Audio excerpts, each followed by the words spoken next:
Both of these guys just staying with kind of tried and true decks from earlier in the format, not messing around with Gardevoir or Golisopod or anything like that. No real new cards. There are some interesting things in the deck though. So Brad is playing the Espeon deck, like we talked about. Espeon Garbodor, just kind of one of the Garbodor variants, along with Drampa that you've seen this weekend. It seems like a lot of people are favoring the Espeon right now.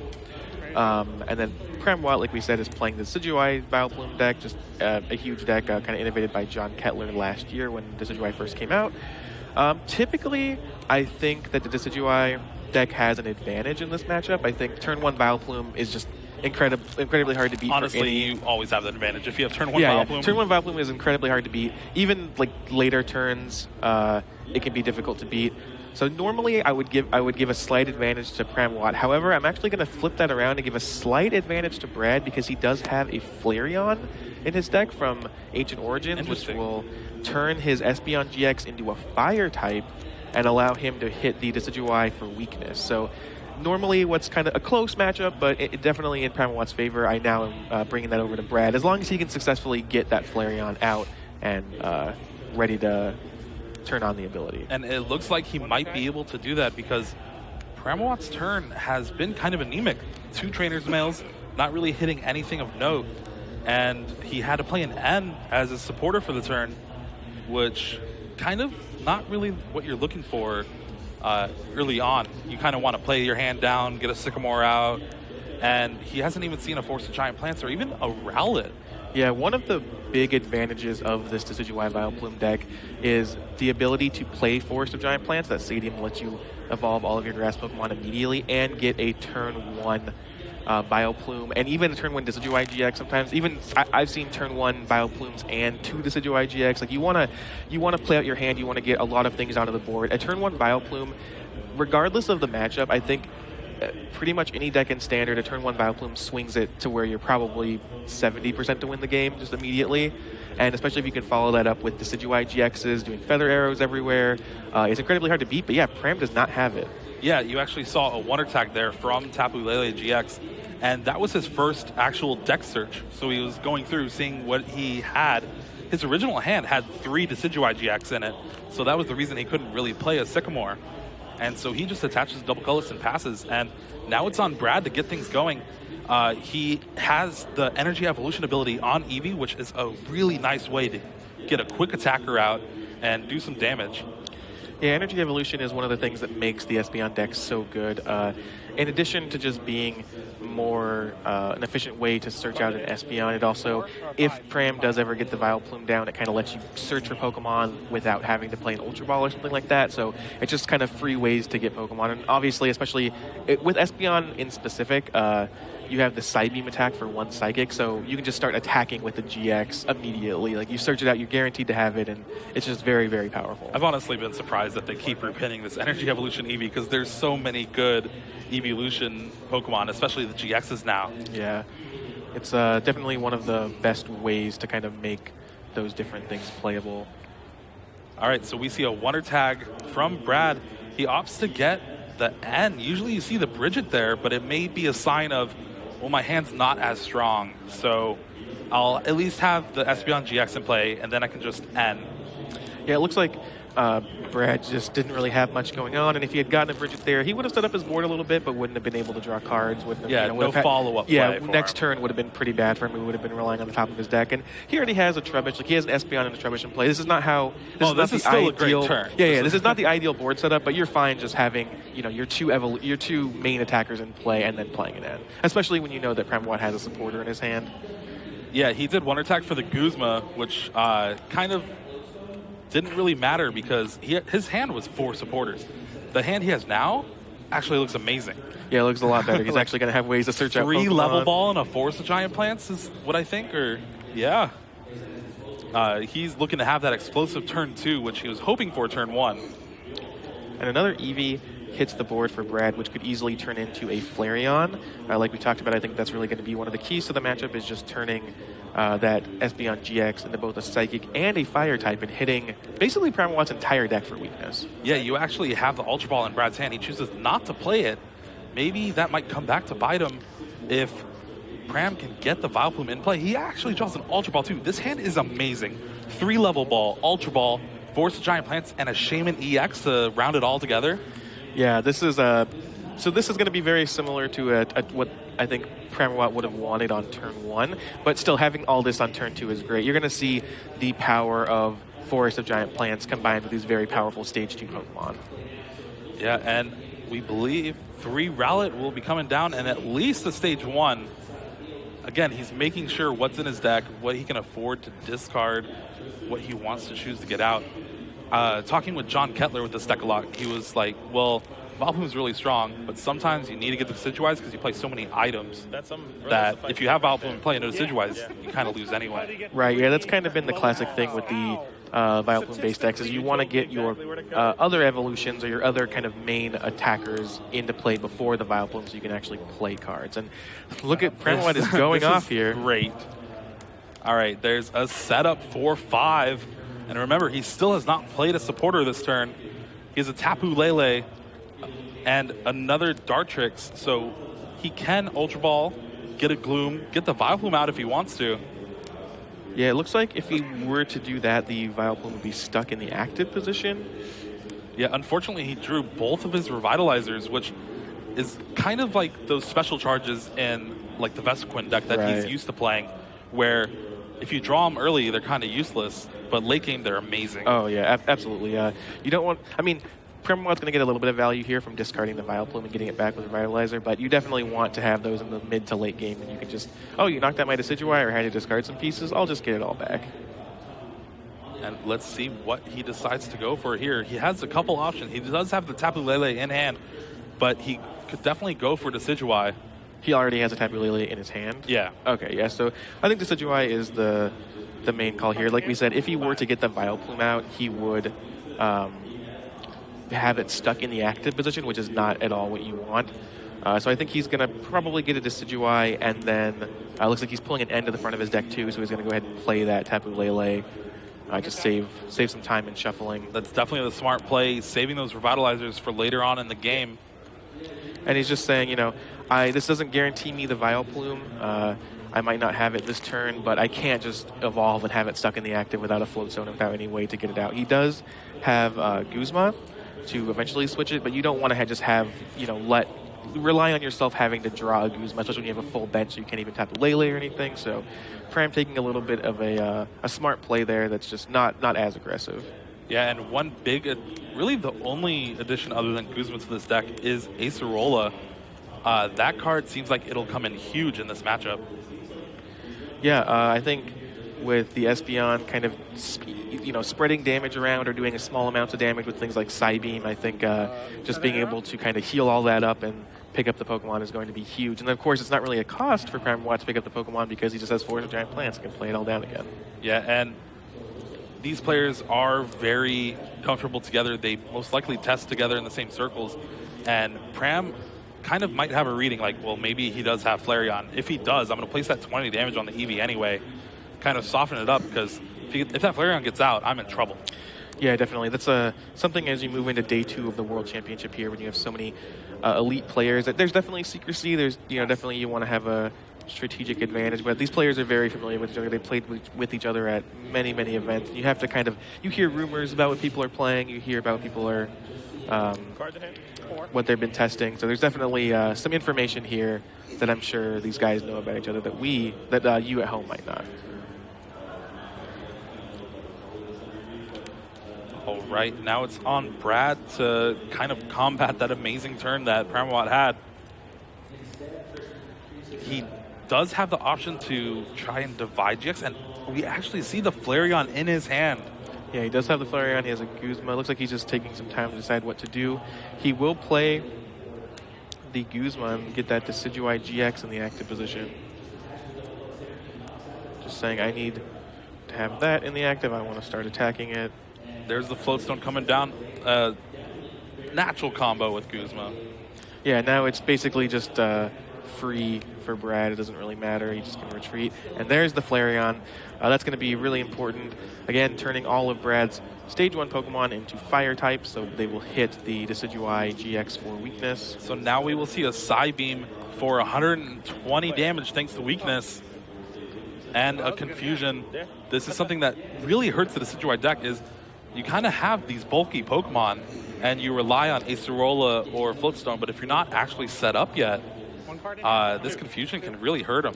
Yeah, definitely. I think the Acerola does kind of put a nice stop to that. I think without Acerola, it's a lot harder. But yeah, I mean, Pramawat doesn't have one right now. He doesn't really have many options. Like, he's just gonna attach and Sycamore. But the confusion's always been a weird thing where it hasn't ever been super powerful, but just right now with the way the specific numbers on Espeon GX and the specific way the format works out, it's actually really strong to just be like, man, I'm confused. I have to try to attack here. Like, it's just such an awkward place to be. And there we see a Sycamore from Pramawat. He does have an Ultra Ball, so it'll be interesting to see if he goes for another Decidueye or the Vileplume. He also attached the double colorless to the active. I have to think he doesn't go for the flip. It most likely will be retreated this turn. Yeah, I have to believe he's not going to risk it, but I think that Decidueye is too valuable because the thing about Decidueye is that in addition to being an attacker, it also has a Feather Arrow ability. So it's fine, it's fine being on the bench, just kind of building damage. Like, it has value outside of just being an attacker. Yeah, a lot of the ways these decks win is just, well, I'm going to bring up one of your big guys and then just deal 20 damage everywhere until you eventually get tired of me. Right. And it does look like he Ultra Balled for the Decidueye. He will have 2 in play now, but they are being threatened by any stage 1 that comes from Brad. Yeah, Espeon GX, Garbodor will be fire type as well.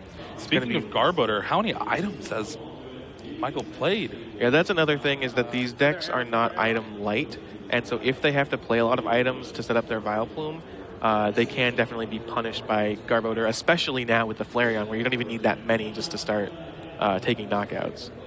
And another thing of note is Espeon GX, we've talked about Divide, we've talked about Psybeam, but it has an attack called Psychic. And that's a great attack, especially against a card like Tapu Lele that requires a lot of energy to build up the damage. Yeah, absolutely. Espeon GX is just kind of has it all. Like, we've seen this with a lot of GX Pokemon. I would say Drampa is the biggest example of this, where they just have all of these interesting things going on. Like, you can Psybeam to kind of do a little bit of damage and confuse. You can Psychic to do a bunch of damage. You can Divide to spread around. Like, they just have so many different options. They're just, it's very hard to play against them because they can do so many different things. And it looks like they will be getting an item count for us. It's looking dangerously high for 1, 2, 3, Pramawat 4, there. 5, 6, 7, 8. So with the Flareon in play, that's going to allow the Garbodor to do anything. Yeah. All right, there we see an N from Brad. He's looking for double colorless at least. Does that even get him the knockout? It's 90. No, he'll be 20 short. Correct. But if he gets a way to maybe retreat to the Garbodor, that Trash Lance will get a knockout if he has a Choice Band. So here's the end. Both players get 6 cards. I see a Choice Band. I don't know if I see anything much else. There is a double colorless, so he has the option to Psychic or Divide if he wants to. Yeah, so Divide GX here. He can take out the Gloom. Yeah, he can take out the Gloom and just cut Pramawat off of Vileplume and use his GX attack. There's not really... There's the Tapu Cure GX that he can use, but he's not too concerned with that. But it looks like he's actually just going to go ahead and go in with the Garbodor. Yeah, so he does have that Choice Band, so the Choice Band will allow him to take the knockout with Trash Lance. And there we go, the first prizes of the game taken by Brad, thanks to Garbodor. Yeah, I think that's smart from Brad. He's just saying, you know what, I have this knockout here. This is... A Garbodor is a very relevant card. It's a very useful card, but it's also a non-EX attacker. Like, I'm just going to send this up and take the guaranteed knockout, and if you're going to try to do anything against me, you're going to be taking 1 prize. Yeah, and we see Pramawat promoting the Decidueye, and he will be able to knock out the Flareon with Feather Arrow if he chooses so. He will have to use both of them, I believe, but that's kind of only one of the problems he has. Right. Trash Lance is still doing a lot of damage. Yeah, Trash Lance is still putting a lot of pressure on the board, and even Espeon without the Flareon is putting a lot of pressure on in the exact board state they're in right now. Brad also has 2 Rescue Stretcher as a way to kind of buy back the Flareon. It's definitely, the Flareon is definitely an issue that Pramawat needs to take care of, absolutely. But it's not like knocking it out once deals with it and puts, swings Pramawat into the lead. And here we see what I believe is going to be like the classic strategy of Decidueye, where you bring up something with a lot of retreat and Feather Arrow towards the bench. Yep, and that's exactly what happened. We saw Guzma get that Trubbish, And 2 we Feather do Arrows, see- and now the yeah. Vileplume. I believe he actually got it from the prizes. Yes, he did. So now Vileplume is in play. Neither player will be able to play item cards, and so now that Flareon is locked out because we had the knockout, and then now Brad can't Rescue Stretcher it. That's very smart. So yeah, so it was kind of the perfect sequencing by Pramawat there, and now I think the game gets a lot harder for Brad. Like we talked about, the Trash Avalanche is still doing a lot of damage. Like there's just still a lot of items, although Here we see the might- Hollow Hunt GX too. He could choose to bring up some items, but he's now choosing to bring up some resources for later on in the game. Yeah, you just can't afford to really use your GX attack on making your opponent's stuff But do 60 wow, less. a huge card right now. Teammates, it would allow him to at least take the knockout with a Psychic Energy and a Garbodor. Yeah, Teammates is absolutely huge here. One of the just kind of inherently most powerful cards in the format. It has restrictions, of course, but searching your deck for any 2 cards is an amazing effect and is giving Brad a huge advantage here. Like you said, he can just go ahead and get Garbodor Psychic, and then he has a second attacker. Just the Lysander Gust effect of the Guzma didn't really do anything. He is a little bit limited because he can't play those items, of course. And yeah, it looks like he just took Garbodor Psychic and is just going, I'm going to just guarantee myself the knockout this turn. Nothing fancy about this. Why not? Put him down to 2 prizes. Yeah, 2 prizes, an EX knockout, wins him the game. There is a Shaman on the board. Just great place to be if you're Brad. And there it is, Garbodor Psychic. And we do see a Sudowoodo. He opts not to play it just because it won't really do much, and he'd rather have that bench space for a Tapu Lele off of an N or something like that. Yeah, he just has to keep that. You're so far ahead right now as Brad that you don't want to make any small mistakes that could cost you, and dropping the Sudowoodo doesn't really actually do much.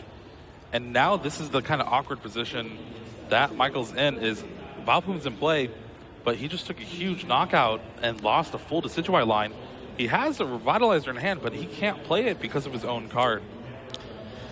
Right, and this is the downside. Vileplume does lock both players out of items, and so you definitely need to be careful about the items you're playing and kind of what your deck consists of after you get the Vileplume down. So we see him bench the Oddish. Why do you think that is? I think he is trying to A, thin out his deck for the N, B, just having the Oddish on the board isn't necessarily a bad thing. He could also be trying to build up a second Vileplume.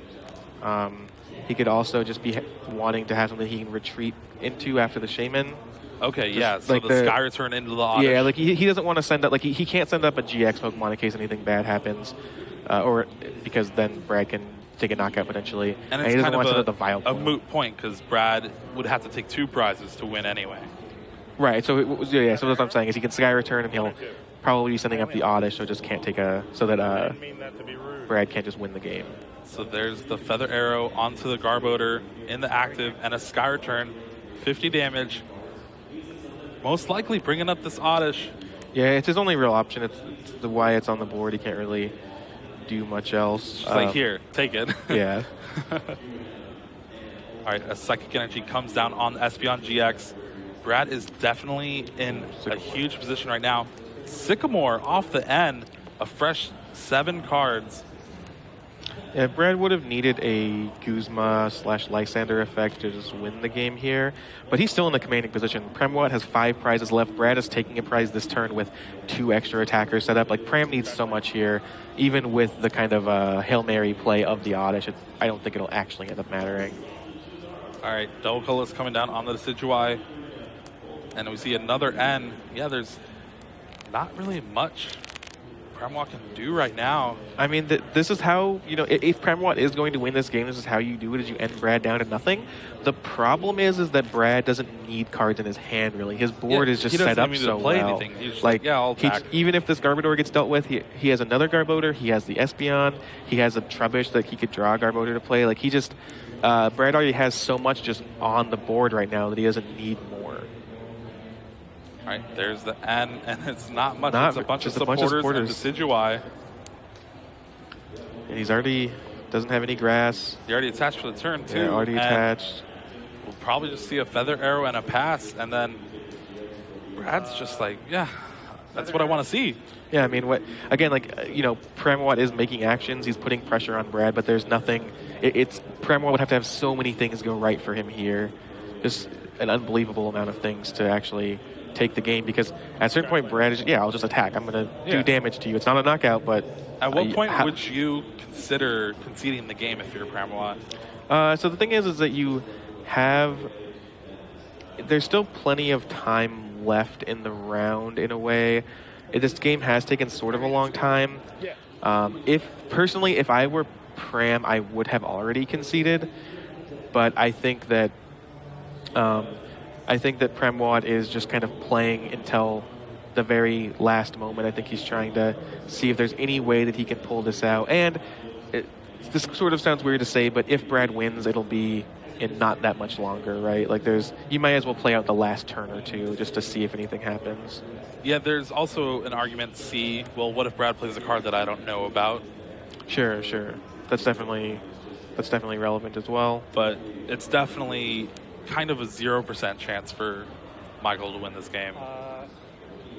It's as close to 0, I think, as you can reasonably get. But also, I think there's something to be said for Pramawat's play style of just... There's another Sycamore. Sycamore off the top. I think Pramawat just kind of believes in, let's even if I have a 1% chance, let's just try to take it. Let's see what happens. There's the retreat. Yep, and that's actually the game. He's going to retreat into the Avalanche Garbodor and take the knockout. So, like I said, Pram probably lost a minute there by playing that extra turn. There's definitely an argument for conceding earlier in the game, like a couple turns ago. It was definitely looking pretty bad when the first Decidueye got knocked out and put Brad down to 2. Yes. And then when he got that Sycamore off the end to 2, I was like, okay. I would have conceded turns earlier, but I also don't trust myself to be better than Michael Pramawat. I am not willing to call that a mistake. There's not much people who can say that they're better than Michael Pramawat. Yeah, maybe 2, in my opinion. So Brad Curcio takes game 1. Pramawat had some stumbles there, but I think that was kind of what we were saying. So Brad had the Flareon, which didn't do as much as we thought, but it did put pressure on Pram. It did hit that Decidueye. It allowed the Espeon for 1 energy to do 120 damage to Decidueye. Right. And then Pramawat also struggled to find Vileplume. So those were the 2 things that, we said, like, you can't beat a turn 1 Vileplume. It's really hard. And also Brad has his Flareon, and those were exactly what went well for him. Yeah, you actually saw the first 2 actions Pramawat did was Trainer's Mail, find nothing on both. Yep. That's 40 damage that you just gave Brad for nothing. Exactly. And it is not unreasonable if you guys have not seen the Decidueye deck in play or you haven't been playing Pokemon for that long. It is not unreasonable for the Vileplume deck to get a turn 1 Vileplume and a Decidueye GX. Yeah. You saw that turn 2. Right, exactly. Like, that could have easily have been the first turn of the game. So I think, sticking by what I said earlier, I think that Brad is advantaged, but I don't think it's by a lot. And I think that if something goes wrong, I think that if Pram gets the turn 1 Vileplume, I think that if Brad misses prizes the Flareon or can't effectively use it, it'll be different. But I think... Here we see the prizes. All right, let's see what we got here. Nothing too bad. You only really need 1 line of Vileplume. Yeah, it's not a huge deal. And one of the 2 Espeons in Brad's deck is in the prizes. Fortunately for him, if he has a Psych Energy, he can still find the other one. Yeah, so let's see if Pram, as he's known by his friends, can put together something here. He's going to want, to utilize Forest of Giant Plants to put as many evolutions onto the board as possible. He's going to start with the Decidueye GXs and hopefully finish with a Vileplume. Yeah, his hand does look pretty good here. A couple level balls, an energy, and a Sycamore. And he may even have, he has the Force too.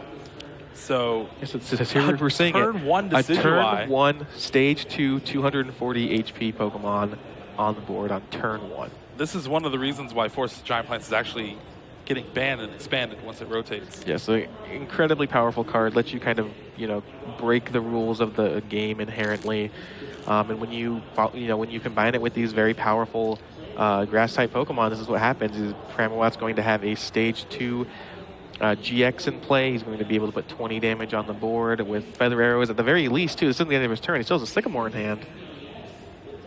And we see him attached to the bench, and that's because Psybeam is a very real possibility from Brad's side of the field, and he doesn't want to commit energy to a confused Decidueye. Yeah, exactly. Decidueye is fine just doing Feather Arrows and such, especially against an Espeon GX, so he's not going to worry about that too much. He doesn't need to be too aggressive. Looks like a Trainer's Mail. Yeah, the Sycamore did not prove fruitful for Michael, but neither did this Trainer's Mail, really, from what I can tell. It's at least 3 Pokemon. And I don't think the trainer in there is used. It's a stadium, yeah. So looks like Pramawat is still not going to have the ideal turn. I know it sounds weird to have a Decidueye GX on the board on turn 1 and say it's not ideal, but this is actually far from ideal for Pramawat. It looks like, I think he has a Dartrix in his hand, so he can't, oh, no, sorry, there's another Rowlet, excuse me. So he's going to just, oh, he does have it, okay. So he has some stuff in play, he has his end for next turn. He has an end for next turn. He's definitely, it's not as if he's losing here. He's putting damage on the board. And this was a fine turn 1, but it's definitely not optimal. Like, this is what you expect. Like, this is the baseline. Like, right. This is what my deck will do most of the time. Right. Like, when your opponent does this against you, if you're Brad, you're not complaining here, right? You actually feel sort of lucky because you know what the worst case scenario is. All right, and there we see a Field Blower taking out the Forest, which is kind of good that, well, he got the other Forest. Brad knew about it. Yeah, there's just no, there's nothing else to remove with the and he was playing a Sycamore. So yeah, Sycamore drawing 7 cards. He does hit the Psychic Energy to use Energy Evolution, so we will see a Psybeam for 60. Yeah, so again, the power of Energy Evolution, letting you search your deck. Brad, it's such a good ability. Going to look through his deck. We've seen both players do this. They're going to look through their deck and just check what's prized, make sure they know exactly the contents of the deck they're working with and what they can potentially draw off the prizes. Something you'll see a lot in tournament play that maybe you don't see in casual play as much. There we see an Ultra Ball from Brad. Getting that Trubbish. Another thing that we haven't really talked about is the Garbotoxin Garbodor. How big of a role player is that in this matchup? So I think the problem... So obviously the Vileplume deck has a lot of Pokemon that you want to... that has a lot of abilities you want to shut down. But one of the problems is that in this specific build, especially with the Flareon, Garbodor, Trash Lance Garbodor is so good that you want to save all your Trubbishes for that guy, kind of. It's just you want to be attacking. It's definitely not a... You want to get it down if you can, but Brad, especially because of the Flareon, is clearly prioritizing the Trash Lance Garbodor. We saw it last game. Even after the Flareon happened, I'm just doing 160. It's still a good, it's still a good attacker. And we actually see the Garbotoxin Garbodor in Brad's discard pile, discarded off the Ultra Ball. Doesn't necessarily mean he doesn't value it. He just may have valued the other cards in his hand more. But based on what we've seen from Game 1 in Brad's deck list, I'd say he's much more on the Trash Lance plan. Yeah, that's interesting to see, especially because Michael's deck is so ability heavy.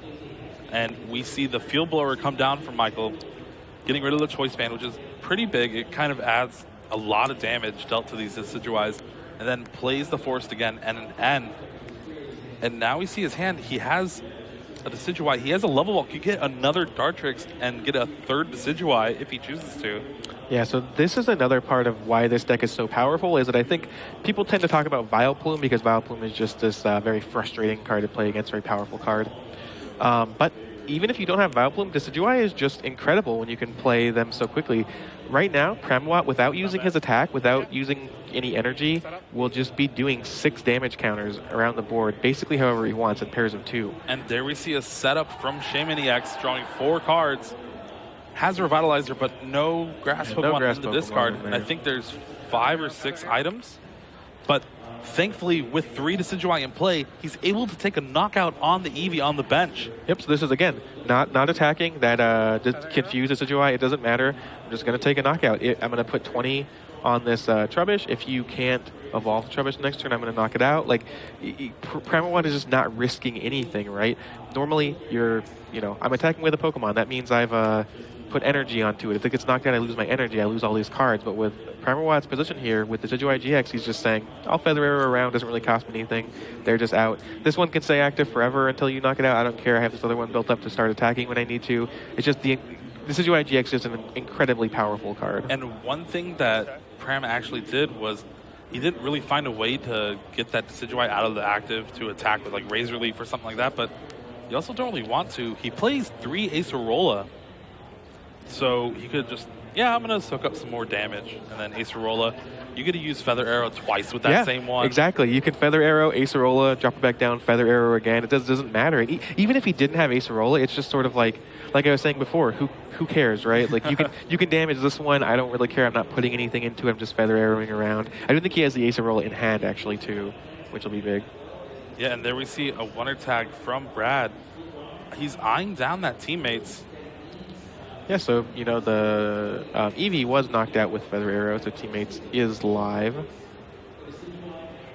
But he also has that Bridget, and I think that's what he's going for. Yeah, the tough part here is that the Bridget just gets you more cards, basically, because you want to build up your board. Because, again, Pramawat is putting so much pressure on you by those Feather Arrows spreading around that you want to have multiple copies of your small HP basics here so you can start evolving into multiple things. For instance, Brad is fine having the one Espeon, especially because we know the other one's prize, but he wants a Flareon down, and so he needs 2 Eevees to kind of protect, right? To say, you can knock out one with Feather Arrows, but you can't knock out 2 in a turn, so hopefully I can Flareon one of them next turn. And the same goes for those Trubbishes that are in play. Yeah, it's definitely a heads-up play from Brad, and we actually see the Flareon in his hand, so if at least one of these Eevees survive till next turn, he will be able to increase all of his damage output by stage 1s just against doubling the damage output, essentially. And we might even see a Divide GX, maybe?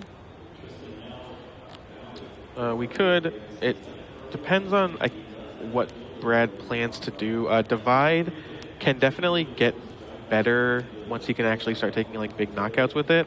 But as Brad decides to Divide, it also can just put a lot of pressure on different Pokemon, so that Trashalanche that maybe can't get a knockout quite can start can actually get those knockouts once the damage is applied. All right, and there we see a Wonder Tag from Tapu Lele, getting a Guzma most likely. Okay, this is great because now he has the option to knock out both Eevees. Yep. So, like we were saying, Brad wants to put multiple of each of the basic Pokemon on the board to kind of make sure that Pramawat can't take care of them. But it looks like he can now. That's what he chooses to do. He could also do the same thing with the Trubbishes. And let's see. Yep, he does take an Eevee. So it's going to be Pramawat is saying, it's much more valuable for me to make sure that you can't Flareon here. I don't want to see that Flareon come into play. 3 Feather Arrows on that Eevee. Take a knockout. I haven't attacked yet. That's insane. This is great. Yeah, 3 Decidueye GX does a lot of work. He even gets to, he's already committed. Punch up a Tapu Lele on the bench. Yeah, he's already committed the energy to the Decidueye with all that he needs, so he's just attaching it to Tapu Lele, taking a knockout. And now, like we said, Brad's plan is not going to work. He cannot get the Flareon out. 2 Eevee knockouts, Pramawat at 3 prizes, and this isn't even the optimal deck, right? This isn't even the optimal setup, right? There are no Vileplumes in play. Brad is still free to play these item cards like Ultra Ball. It is just the power of Decidueye GX. Even when this deck is only half functioning, it is still incredible. Yeah, this is actually kind of better for him because he has cards like Revitalizer and just more like Ultra Ball or stuff like that. He's able to keep rebuilding these Decidueye if Brad ever gets a chance to knock him out. Yeah, that's definitely a factor. Is Vileplume does limit your ability to use items as well, so it limits what you can do with your deck. So you really have to think about, okay, when is the perfect time to play Vileplume? Whose items are more important? Who relies on them more? Yeah, and honestly, Michael's deck has way more items than Brad. All right, so we see an N. It will put Michael down to 3 cards. Brad's trying to mount a comeback here. Yep, and we have the overwhelming power of Decidueye here. Just Michael has taken 3 prizes by attacking once, just Feather Arrowing the rest of the time. Brad does find that Garbodor, so he's going to kind of protect that Trubbish. He finds his first Trash Lance, and he will Psychic for quite a little bit of damage, but it's not really going to be enough to even come close to a knockout. Just 150, which it's funny to say 150 doesn't come close to a knockout, but Decidueye GX has a lot of hit points. All right, there's a trainer's mail. Does it find, Michael, anything of use? There is a Sycamore. 2 Sycamores, honestly. Yeah, he's going to take the Sycamore. I think he was definitely looking for maybe a Acerola or something like that. Yeah, Acerola could be big. I think he just wants to draw cards. We do have a count of 6 items in the discard pile, which is nice. There comes the first Oddish of the game. That's crazy to think it's the first Oddish. No Pokemon to get back with the Revitalizer. All right, 7 brand new cards for Pramawat. Does he get anything of note? He has the Ultra Ball, so he can Ultra Ball for the Gloom, get a Vileplume in play. Yeah, he can definitely now set up that Vileplume, and now it's kind of putting Brad in a position where he can go, okay, well, I haven't had this Vileplume out. I wanted to play my trainers, my items, and now I'm going to put you to where you're almost losing the game, right? I'm going to have 2 prizes left or something like that by the end of this turn, and you can't play items. So it's kind of just saying, all right, you know, your turn, but you can't play half of your deck. Yeah, and remember, he still hasn't used Hollow Hunt GX. That's another option for him, especially with so much damage on the active Decidueye. There's the Vileplume coming down.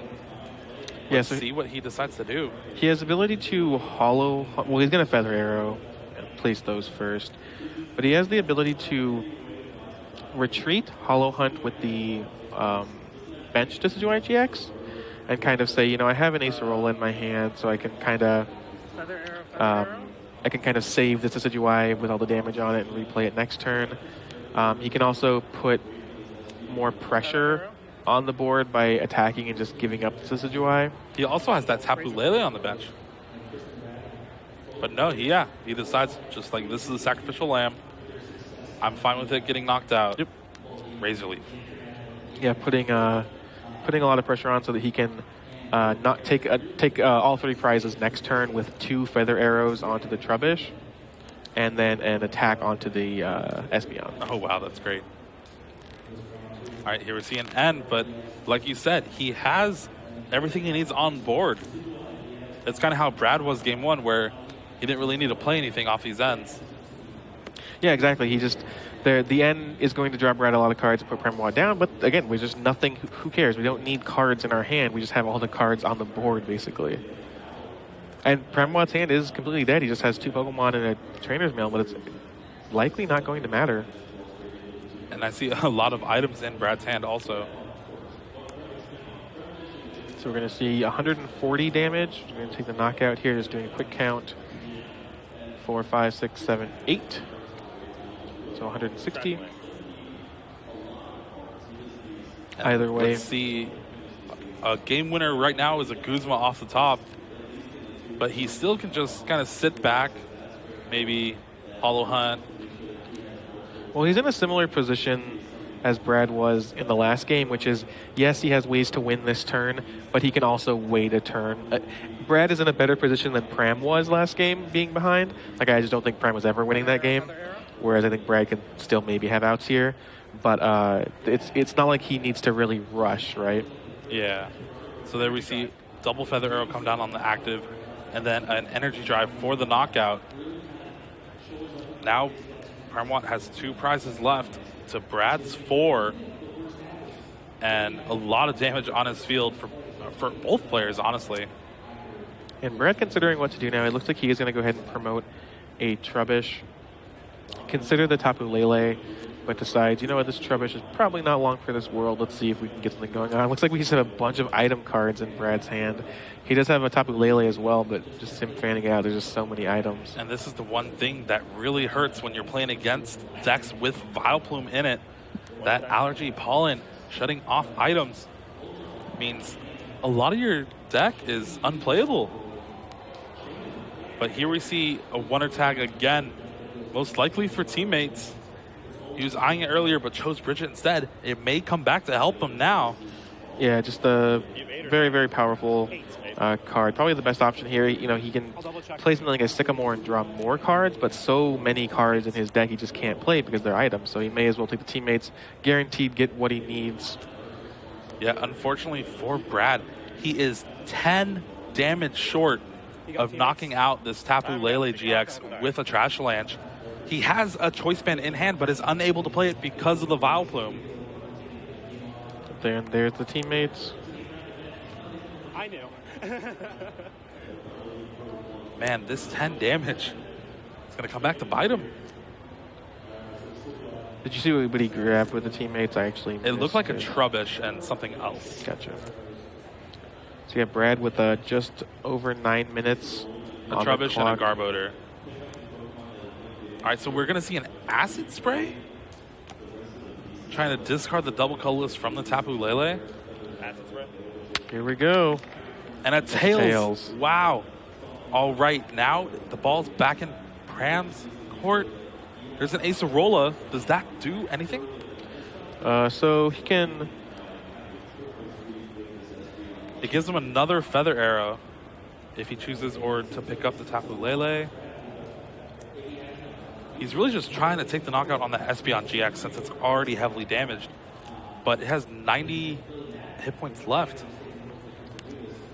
Yeah, so he's just going to go ahead and Acerola up the Tapu Lele, kind of clear that damage off of the board. He even gets the double colorless back, which is kind of unlike a lot of the Acerola type effects we've had before. The last one that did it was probably Mr. Briney's. Yeah, Mr. Brady said that AZ made you discard them. All right, so he promotes the Shaman, maybe looking to Sky Return. There's a double colorless on Shaman. And you see him holding the Tapu Lele in hand. That's just probably because an N.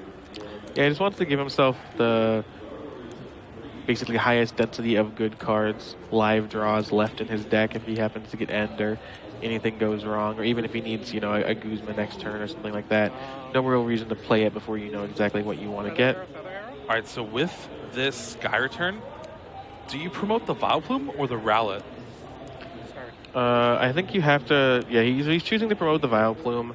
He's just saying, I have access to Guzma next turn off the Tapu Lele. If you knock this out, which you kind of are incentivized to do, that's fine too.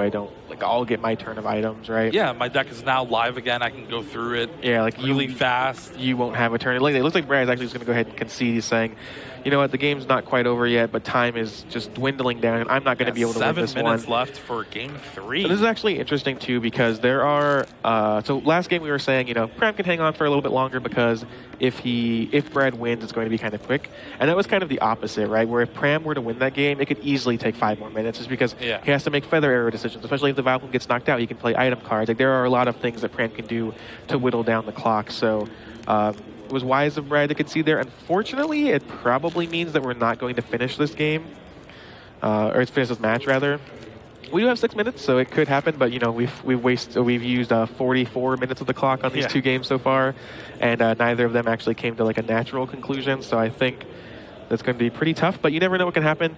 There can be, you know, both of these decks are playing basic Pokemon with small hit points, so we'll have to see. Both of these players are definitely aware that time is ticking down and are going to play as fast as possible and try to actually end this match and avoid a tie. Yeah, we've seen this scenario plenty of times, but we've also seen where a Vileplume can just shut your opponent out of the game. And you have to think Brad, that's in the back of his mind. He's like, what if I just go like attach pass? And he goes Vileplume, get something set up. And absolutely. I mean, I think any time that you're in this sort of position, you're just thinking, what's the worst that could happen, right? What's the worst possible thing I can do?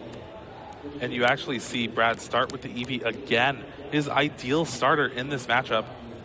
And nothing of note in the prizes really for Michael. And Brad, kind of the same, like they're generic prizes. Yeah, the like Espeon GX isn't great, but we haven't actually seen Brad get more than one Espeon on board so anyway. I saw the Tapu Lele in Brad's hand to get the bridge, but he just naturally draws it.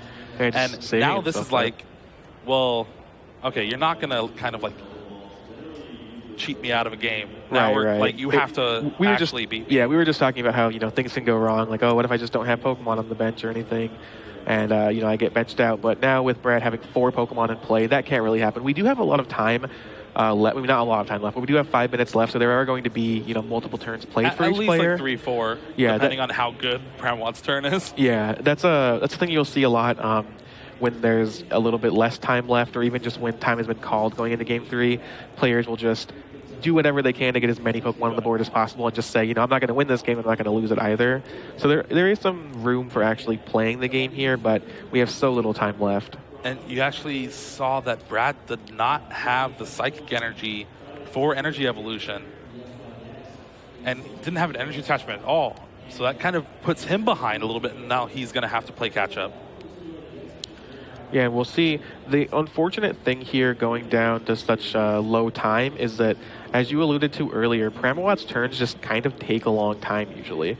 There's going to be deck searches. He's gonna want to be searching multiple times if he has a good hand. Trainers, mails, lots of shuffling, lots of just moving pieces, evolving to Decidueye, evolving to Vileplume. That it would not surprise me if Pramawat's turn ate up half of the clock right now or more. Yeah, honestly, it probably could be the whole clock. Yeah, that's absolutely possible too, and not through any fault of Pramawat's. Just there's a lot of actions to make. There's a lot of decisions to make. Like when this deck had Battle Compressor, it was even worse. Yes. So 2 Rowlets on the board. I didn't quite get a look at Pramawat's hand. It's serviceable. Like he has the Tapu Lele, Trainer's Mail, and an Ultra Ball. So it really depends what he wants to do. He kind of wishes it was a Shaman instead of a Tapu Lele. Sure. So he is going to Wonder Tag here. Just going to go ahead and find a Sycamore. He's saying, I want to draw as many cards as possible. These are items going into my discard pile, but this game is not going to go long enough for Garbodor to be a real threat, probably. And he can even fire off the Trainer's Mail before that. There's a Level Ball. Okay, that's good to see. But again, it's just more time off the clock. Yeah, so and this Decidueye deck doesn't even really take prizes that fast either. So interesting thing there is he has a Level Ball, but he has no Forest in place. He's just going to get another Rowlet, just kind of fill the board with those and not worry about evolutions. He could have done something tricky maybe and gotten a Dartrix and then discarded it to Revitalizer it back or something, but he's just playing like, if I'm going to win this game, it's going to be because I have 3 Decidueye GX in play, I'm just going to Feather Arrow everything. So it's really smart there by Pram to just... He actually got the Forest and a Dartrix and a Trainer's Mail too. He's still going to be able to keep spinning the wheel. He has a Shaman EX. I didn't quite see it. I know there was a Forest of Giant Plants in that hand, but I didn't know if there was another hit there. Double Forest. Wow. Yeah, These Trainer's Mail have not been proving fruitful for Michael this whole match. Yeah, he hasn't really hit anything great off of him. He is choosing not to take the Forest there just because he already has one in hand and doesn't want an extra card clogging up his hand for when he drops the Shaman this turn. So he's not really worried about the long game. He's just worried about the next couple of turns, and especially this one turn. Setup. All right, there's the setup 4-4. And like you said, we're already down to 1:30 left. And he's still going. He has another Level Ball. But other than that, I think that's about it for his turn. Yeah, he just has Supporters, Energy, and Level Ball. So he can play the Level Ball, but after that, he's not going to be able to really do anything else. He will be able to do 20 with Dartrix. Yes, he will be adding damage to the board, but it looks like, based on our clock here, the time should be called during Brad's turn, which I don't think will allow either player to actually complete the game. That's unfortunate to see, especially at such a high-level tournament, but it's still better than a loss.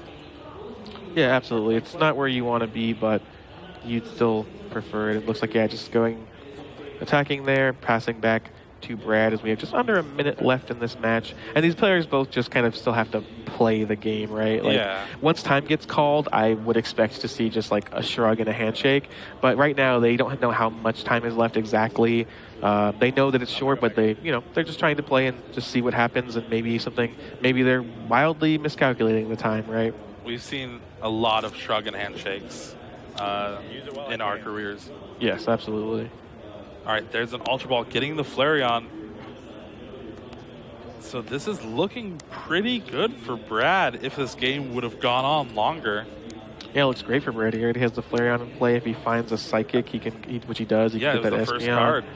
Our clock has ran out, which I think means time is going to be called. Sometimes our clock is a little bit off. So we will let you know when time has been called officially. Looks like they still have a little bit, because usually the judge puts the dice for us. Yeah, we see Judge Marcus Raj there from Australia. Good guy. I'm sure he'll let us know when time officially has been called. There's an Ultra Ball getting a Garb Odor in play. Yeah, so Brad is just kind of going This off setup was here. amazing. Flareon, Garbodor, Espeon GX. He just kind of has everything that he needs. And yeah, so I think this is what we're going to, Yeah. so there we, exactly, Shrug, shrug and handshake, yeah. So unfortunately, this match is ending in a draw. Brad Curcio and Michael Pramawat, two of the top 16